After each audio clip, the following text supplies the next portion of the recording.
They're the pumps at the Lawn Bowls Club. Still a fair bit of water in there. They've been going for hours now.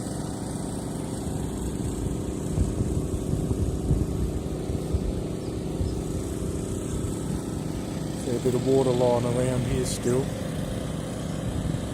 Maybe because of them.